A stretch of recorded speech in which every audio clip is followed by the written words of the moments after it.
Hello folks, DeRoy Cruz here, your Life Applications Officer.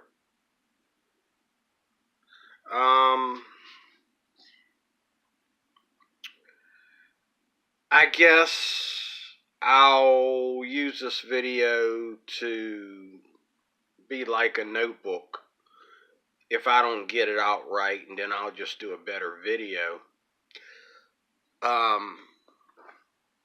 I love to think out loud, so I'm going to do this video, and if it's not good enough for YouTube, then it'll be good enough for my notes. I had two scriptures, just two, and those two scriptures is what led me to do this video, and then I forgot them. It's something I've been suffering. I've been praying about this. It's something that goes on with my head where the proper idea or thought will come to my memory, and then boom, before I can get done with what I'm doing to respond to what I was thinking, I'll forget it. It's a sad state to be in. You don't want to be in my shoes. I mean, stuff just comes in your head, and then, I'm hoping and praying that the day don't come where I forget my own name or forget my own social security number, forget which car on the street is mine, forget where I live. I mean, it's just bad, where I'll think of something and boom, it's gone,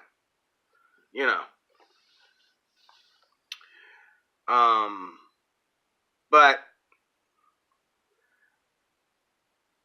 I gotta think out loud right now. I'm gonna think out loud, and if it's not good enough for YouTube, then I will use, like I've been doing a lot lately anyway, use it to make a good YouTube video. Anyway,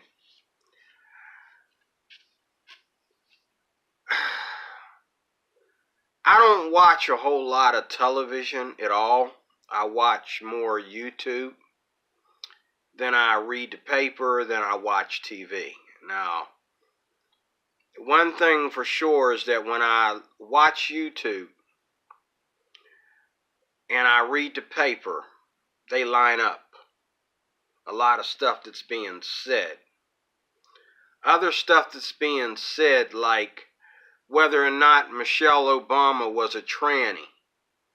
That stuff you only see on YouTube. You don't see that kind of thing in the local newspaper or on the local news. But, there's so much going on in the world today, and the world is changing rapidly. And when I say the world is changing rapidly, I'm talking about people. They're changing rapidly. This is bigger than global warming. Global warming might be a physical, material, universal calamity on its way. Might be a train wreck that's coming, but people are more in trouble. And I literally believe that with all my heart. We are in big trouble. Okay, not because of global warming, not because of global freezing, not because of there's going to be more earthquakes or anything. We are in bigger trouble because people are changing faster than the earth itself. People are changing faster than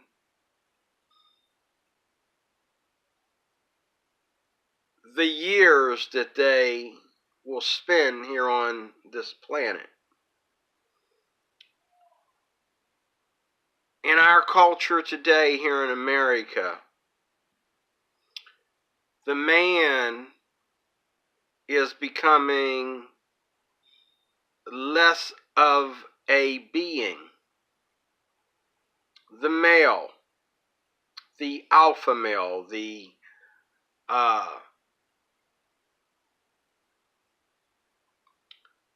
man with the penis penis and the hairy body.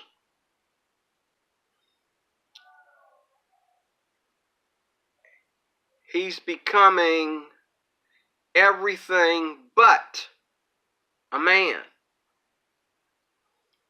When you look at young boys growing up, as Jesse Lee Peterson has a habit of saying, look how emotional they are. They act like their mothers. And they want to argue, they want to gossip, and they're very emotional and they're very angry. And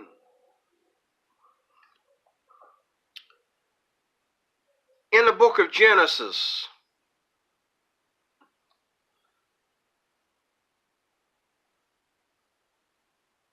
the Bible tells the story of Adam and Eve on the day that they fell. And their falling has put us in the predicament that we are in today. Satan tempted the woman. The woman tempted her husband. They both did eat. They both did sin. They both were naked. They both were ashamed. Satan tempted the woman. The woman tempted her husband. They both ate. They both sinned. They both were naked. They both were ashamed. The serpent was punished first for letting Satan, if you understand anything about Christian theology, letting Satan use his body. Satan was punished first, then Eve, the wife, and this is why childbearing is the way it is today. It's always been that way because of Eve's rebellion. And then when he punished the man, he did not only punish the man physically or anything like that, he punished the man by the work that the man has to do. See, the woman, he punished her in her own body. The serpent, he punished him in his own body. But the man, he said he will cause the ground to grow thorns and thistles for him. And in the sweat of his brow he shall work.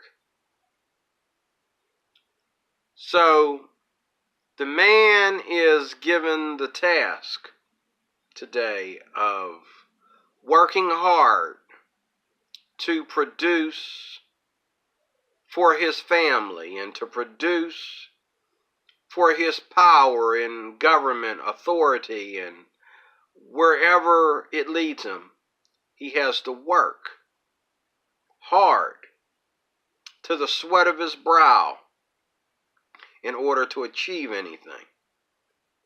The woman her desire is to her husband. Someone cleared this up the other day when I was watching a YouTube video. I think it was David Winger. I think its name is David Winger. He cleared it up. He said that when it says the woman's desire is to her husband, it really means the woman's desire is to control her husband. Okay? Now, I don't know if there were snakes before the serpent, but most Christian theologians and scholars believe that the serpent had hands and feet before he was a snake. But when God struck him for what he did to Adam and Eve for tempting them to sin, God struck him and said, "On your belly you shall go." And he told him, "You will bite the heel, and he shall bruise your head." So, and that was one of the verses, but that wasn't the verse. There's two other verses. I think they were both in the New Testament that I wanted to share. Maybe I'll remember them in the next video, but I couldn't believe, upon hearing about Magic Johnson having a son called, what is it, EJ or TJ Johnson, who became transgender, gay first, and then he went from gay to transgender. And you might be asking, why do Christians make such a big deal? If you don't think it's a big deal, then you are really, really, really sleeping and not paying attention. This has nothing to do with bigotry or hatred towards the LGBT community. This has more to do with an epidemic that is constantly growing. In the Bible, in, I believe it's 1 Kings, there were men who were male prostitutes. When a man is a male prostitute in the Bible, 9 out of 10, that means that he sleeps with other men. And these men, the whole point back in the day of men who dressed up like women, or men that acted like women, men who laid on their back, and men who openly expressed that they were a sex object for any man that wanted them. They felt that a man that could see them more beautiful than a woman and desire them instead of her was a center of their destiny.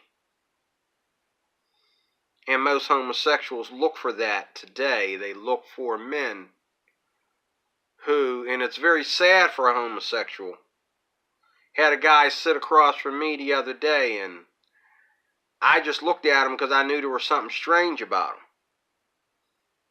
He was wondering something else. And every day, every week, in various places, as we have more and more and more LGBT people coming supposedly to the forefront,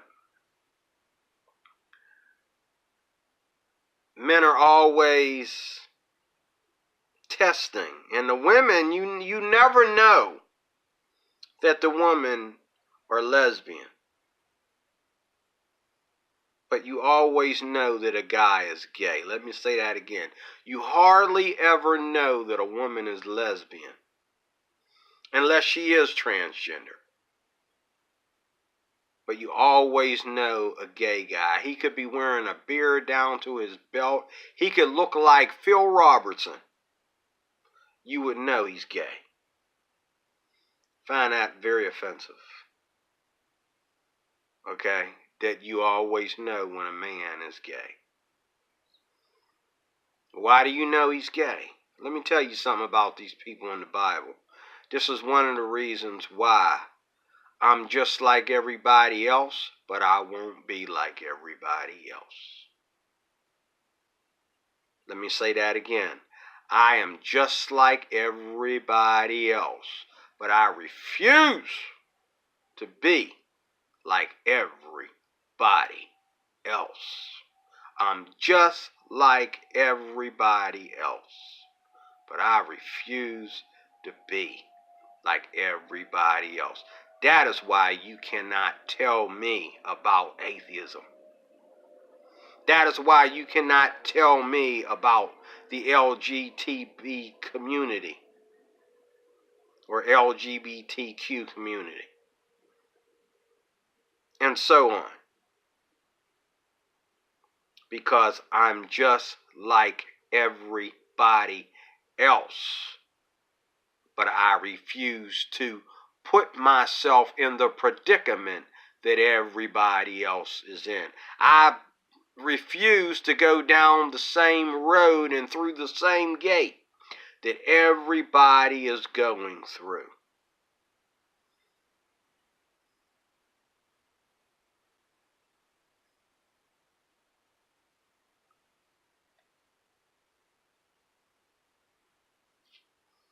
I'm serious about this.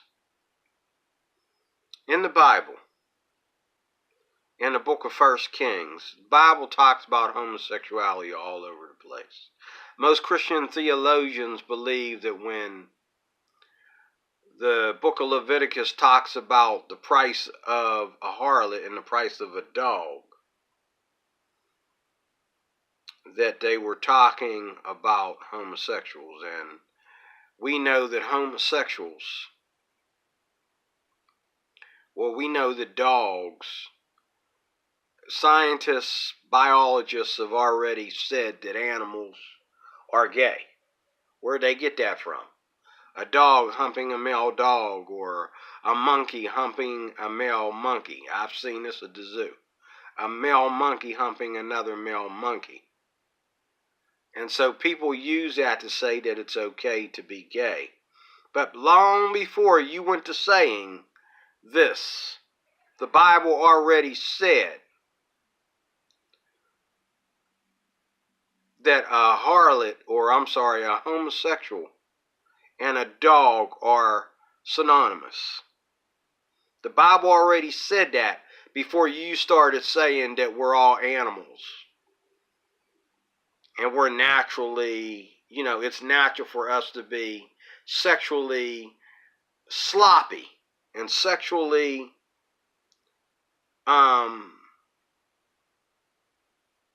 sexually out of conduct because we're animals, and even animals are gay. The most dumbest thing I've ever heard. But I see where you think that, and I see where the Bible clears that up. However, the reason why, and I'm closing, the reason why the whole point of the LGTBQ community is this: to tear down the man. It has less to do with everything else as much as it is meant to tear down the man. That's why two women can be lesbian and they still look like beautiful women that any man would desire. But when men become gay, they try to become women, or they try to act in a way that they think women of what makes a woman, and in the delusion, come on now, let's get real. The delusion of these groups is this: you think you know what it feels like to be a woman? You think you know what it feels like to want a man inside of you, to want a man to want you sexually, like a woman does? You think you know what it's like to be a woman, to want a man,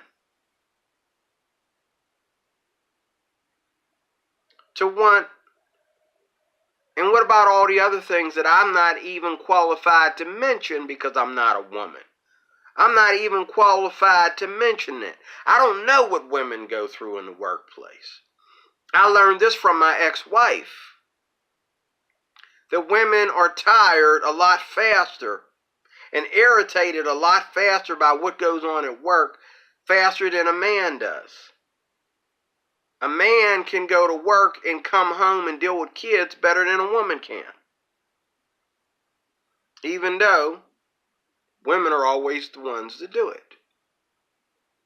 And the teardown of the family is that in the beginning, it was the man's job to go out and work, and the woman, if they had children, to stay home and take care of the kids. But if you read the Bible, even in those families where the woman didn't have children, she was barren or whatever, they didn't have children, the woman still worked for her husband. Okay, there was no, she has to be her own and be her own survivor before she can expect to, and a lot of women will say that a woman's got to look out for herself and she's got to depend on herself before she ever lets a man get involved. The truth is, a woman, yes, has, if she's celibate, then she's celibate on her own and in her own right. But if she's going to be with a man, it's her right, biblically, to expect her man to take care of her. Now, in this modern day time when women are expected to work and the men don't make the top dollars for the same jobs that they made years ago, you can do industrial work and they don't pay what they used to pay in the U.S.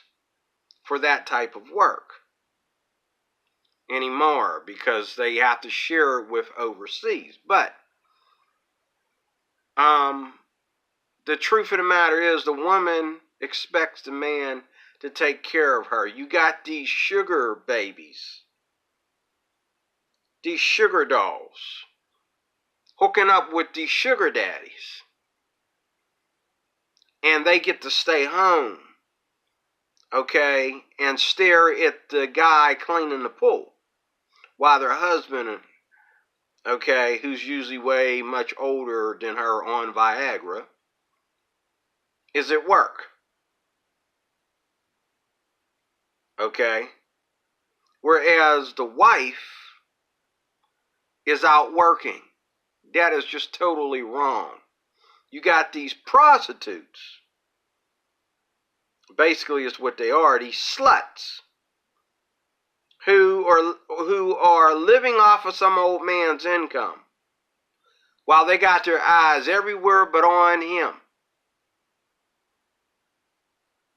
But you got married women who want to have a good sex life, who want to have a good relationship with their children, who want to be loved and, happy with a one man, one woman relationship. But they got to work. And they got to go through stuff at work. And then you got all these things going on like feminism. Okay?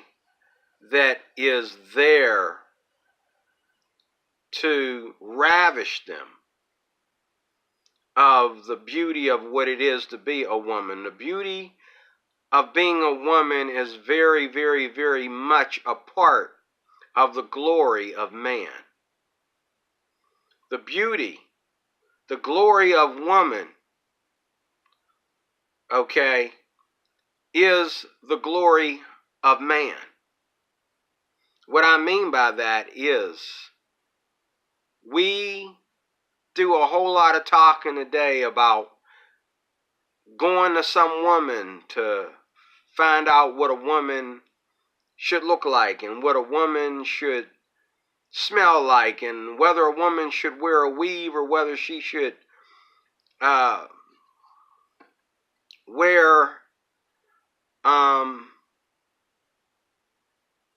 whether a woman should wear a weave or whether she should wear her straight natural hair, and so on and so on. Whether she should wear this skimpy outfit or whether she should look more modest. And, the husband isn't allowed to say anything. But how many men will wear pink, yellow, wear anything that his wife tells him to wear? How many men will leave all their money at home for their woman? Women are not meant to be in charge of men. Being in charge is about sacrifice. And the most evil of us has a tendency to be very sacrificial towards his woman. Men have no problem doing everything and giving their women everything. But women don't share the same idea when it's in their pocket to do it. But yet women want control. They demand the money. They demand the freedoms. They demand everything that they don't want to give the man. They want it for themselves. So in closing, now think about the LGBTQ community now. The whole point of the LGBTQ community is to tear down the man. When you tear down the man, now I'm starting to sound like Jesse Lee Peterson, but he's right. When you tear down the man, you tear down the family. You tear down the community. You tear down the church. When you tear down the man. That's what it's all about. And it's very easy for anybody to reconsider when men are hurt. See, this is what happens. You get a guy who,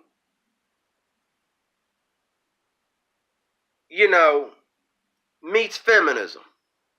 And he finds out that there's no good women out there. He meets feminists and he's looking for a good woman, and the women are out on the street protesting. So then he meets somebody like, let's say, Bruce Jenner. Bruce Jenner didn't become transgender for his wife. I'm sorry to say it.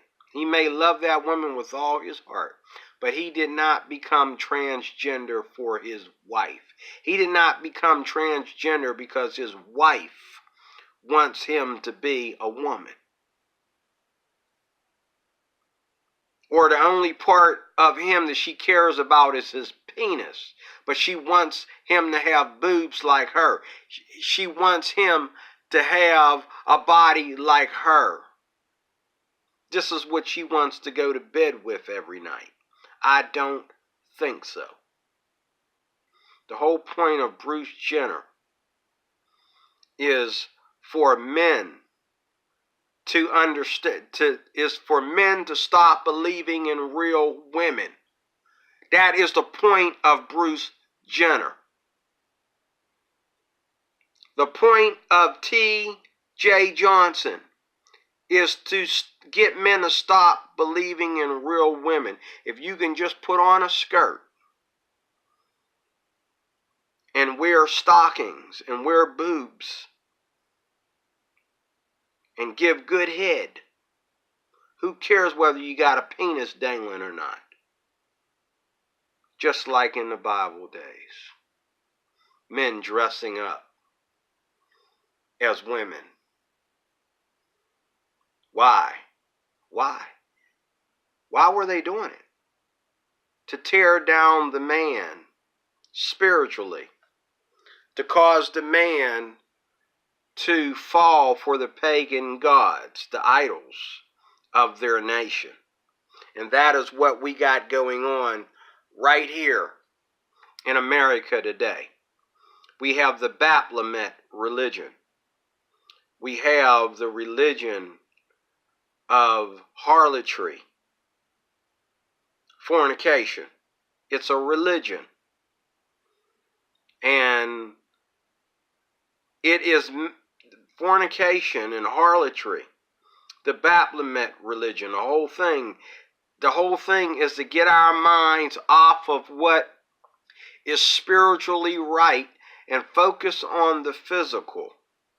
Because you don't need to be a Christian to make money. You don't need to be a Christian to own fancy cars and fancy homes. You don't need to be a Christian to even educate. You don't need to be a Christian to go to college or be a doctor or a scientist or any of that. You need to be a Christian so that you have the right concept of God and the right concept of your God-given destiny. Let me say that again. You need to be a Christian so that you have the right concept of God and the right concept of your spiritual God-given destiny, which is just as important as everything else in your life, and actually it's more important. The flesh is weak, but the spirit is strong. This body of flesh is waiting to decay and die, but the spirit lives on. But if your life here on earth is all about your own orgasm, physically, and your substitutes for everything that is true instead of the truth, you want to substitute for what is a true woman. You want to substitute for what is a true man. You want to substitute for what is a good kid. You want to substitute for what is a good job, what is a good education, what is a good religion. You want to substitute. Everybody's in the substitutes. Jesus said, I am the way, the truth, and the life. No man comes unto the Father except through me. That goes for me. That goes for you. That goes for every religion, every sexuality, everybody. We belong to God, and if God says it's an abomination, it's an abomination. If God says don't go there, then we don't go there. No matter how we feel, no matter what we're attracted to. People are attracted to everything every day. All kinds of things. But that doesn't change their preference. Just like there's a lot of white women that are attracted to black men, but they're not going to date black men. And vice versa. There's a lot of black men attracted to white women, but they're not going to date white women. There's a lot of Asians that are attracted to black men and vice versa, but it's not going to happen. Why? Because they believe in keeping it in their race, because they believe their race is pure.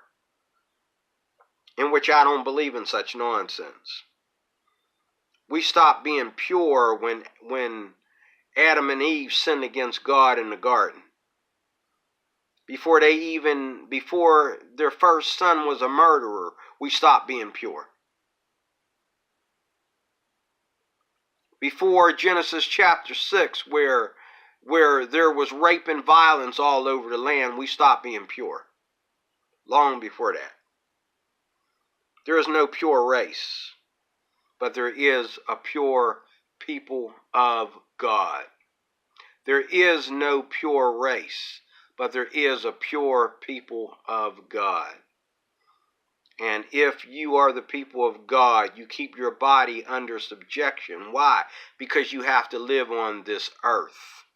And then when your business is done here on this earth, the only way that you can actually have the life that you've always dreamed of to where you don't have to worry about your heterosexuality or your homosexuality or whether you're looking out for the women or looking out for the men or whether you're going Mgtow or whatever. You ain't got to worry about that nonsense, because we will be perfect and we will see him as he is, perfect, in Jesus' name. So, thank you for watching. I hope this helps. I will do a part 2 of this with actual scripture readings involved. Stay tuned for more. Like, dislike, leave a comment. Let me know what you think. I'm anxious to hear, and I'll do more videos like this. Thank you for watching.